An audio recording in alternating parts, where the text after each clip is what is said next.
Let's talk about the dead bedroom.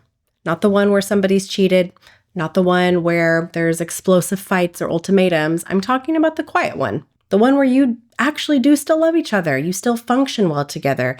You still show up as a team. You still say, I love you. But that fire's gone. The spark. Not suddenly. It faded slowly over time. And I know you all can relate to this. Less initiation, more excuses, more tomorrow, and more turning away instead of turning inwards. And most couples lie to themselves about why this actually happens. They blame stress, they blame the kids, they blame age, they blame hormones, and they blame being tired or busy. Those things affect energy. Yeah, I get it, but they are rarely the root of the problem. And this is the truth that most people avoid. She's not bored of you. She is bored how you show up and how you do it. How predictable the dynamic has become and how neutral the energy feels and how flat the polarity has gotten. And men, this conversation, it starts with you. Not because women don't matter. Not because women don't have responsibility, because they do, but because polarity requires leadership, and that leadership starts with you. When masculine leadership disappears, guess what disappears with it? Desire. Most couples misdiagnose dead bedrooms because they ask the wrong questions. They ask stuff like this: is something wrong with me? Is something wrong with her? Is she still attracted to me? Is it hormones? Is it stress? Is it time? But let's be honest, dead bedrooms are rarely about attraction disappearing. They are about the tension disappearing. Attraction doesn't die because people stop loving each other. It dies because the relationship stops generating that electric charge when everything becomes known, familiar, managed, explained, and predictable. The nervous system goes neutral. And neutral does not equal erotic. That's why vacations don't fix dead bedrooms, why date nights don't fix dead bedrooms, why lingerie just doesn't fix the dead bedroom. It goes way deeper than that. The issue isn't necessarily effort. Again, it is the energy between you two. You can put effort into a flat dynamic and still feel nothing. And I bet a lot of you are doing that. So let's clear something up. Sex is not optional in a healthy romantic relationship. Without sex, you don't have lovers. You have partners, roommates, or co-managers of the same life that you guys are sharing together. Sex is the bonding mechanism. Sex is the glue that keeps you guys together.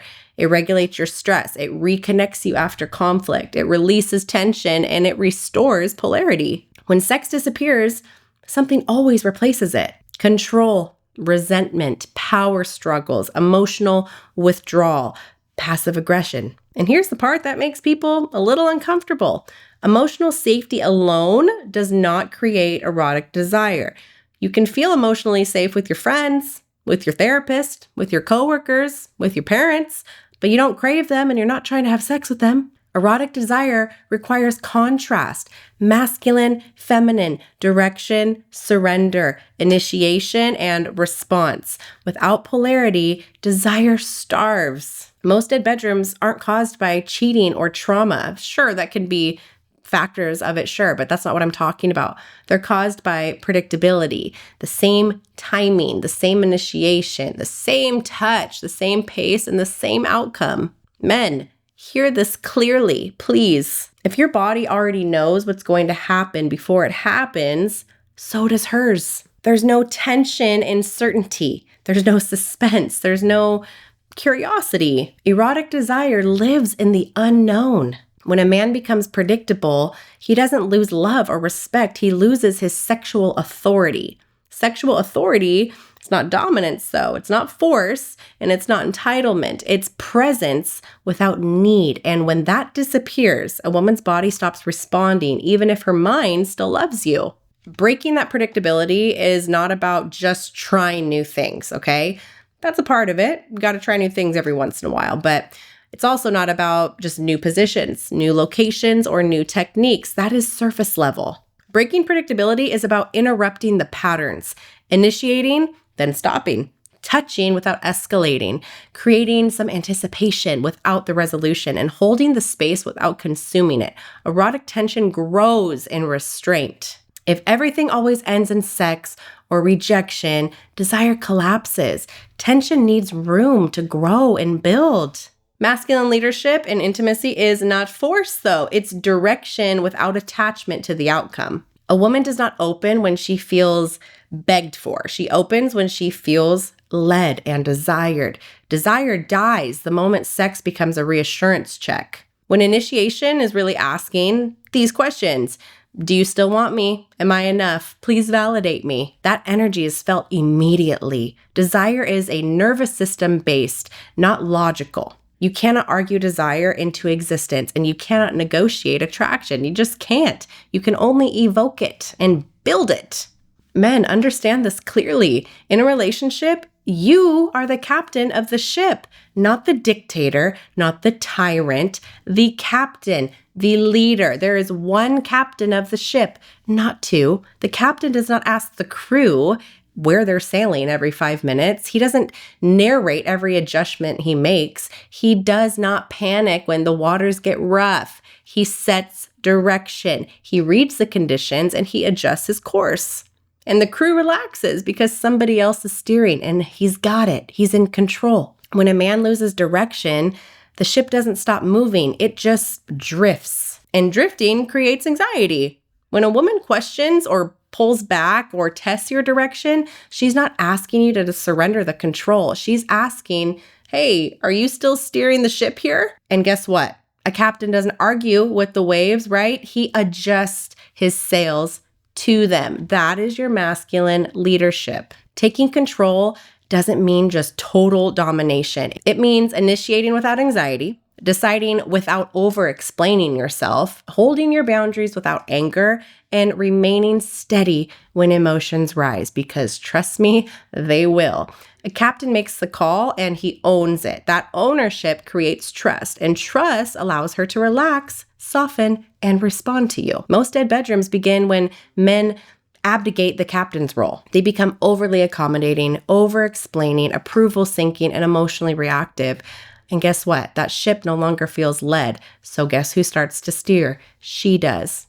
Not because she wants to, because trust me, she doesn't, but because somebody has to. And the moment she starts steering, kiss polarity goodbye. Desire does not survive when both people are fighting for control or when nobody is. Foreplay doesn't start in the bedroom. It starts in how you carry yourself, how you speak, how you handle pressure, and how you move through that space. Foreplay fails when every touch is a request, every kiss is a test, and every hug secretly leads and wants more. A woman's body closes when affection feels like any type of pressure. Erotic foreplay is presence without any agenda. Touch her, then stop. Hold her, then release. Control yourselves, guys. Create charge without any type of consumption. Here's another hard truth. You cannot talk your way into erotic polarity. Many couples kill desire by overprocessing everything, explaining everything, and analyzing everything. Sex becomes a topic instead of an experience. If you need to explain your desire constantly, it's already gone. Erotic energy requires felt experience, not verbal negotiation. And this doesn't mean silence, though. It means timing. Some conversations belong outside of the bedroom. Some emotions belong in containment, not expression. And women, this part matters. A lot of women shut down sexually, not because they don't desire their partner, because they do, but because they feel overwhelmed, disappointed, or emotionally unsafe. And instead of addressing that directly, the desire starts to get weaponized. Sex becomes leverage, distance becomes control, and silence becomes punishment. And here's the problem with that.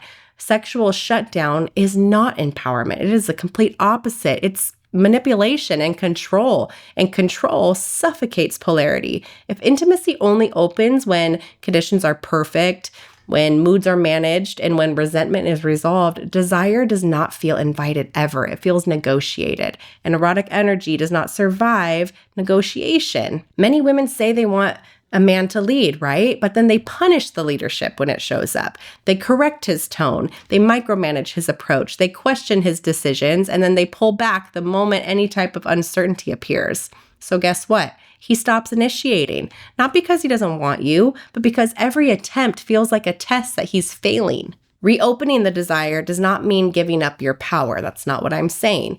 It does not mean tolerating chaos. It does not mean abandoning your boundaries. And it definitely does not mean forcing yourself to be sexual when you're closed. It means learning the difference between self-protection and self-sabotage. Power is not withholding. Power is responsiveness, and responsiveness means allowing yourself to be moved emotionally and physically without controlling the outcome. It means letting him initiate without correcting, allowing pursuit without managing it, and receiving the touch without deciding where it must go. This is not submission. This is trust. A woman does not lose her power when she softens. On the contrary, she loses her power when she closes and waits to be chased while resenting the chase. Desire returns when there is room to respond, not when everything is tightly controlled. If you want the passion back, polarity has to exist. That means leadership on one side and receptivity on the other. And that brings us to the reset. Not to have more sex, but to change the energy between you two. Touch without outcome. Leadership without pressure, space without punishment, and responsiveness without control. Desire grows where tension is allowed to breathe and where it has some room. Dead bedrooms are not fixed with new tricks. They are fixed with leadership and direction from the man. If you want passion, stop being predictable. If you want desire, stop negotiating it. And if you want her to open up, become somebody that she can actually relax into and become a little interesting. Men, take the damn lead, and women, stop trying to steer. If this made you uncomfortable, good. Time to do some homework.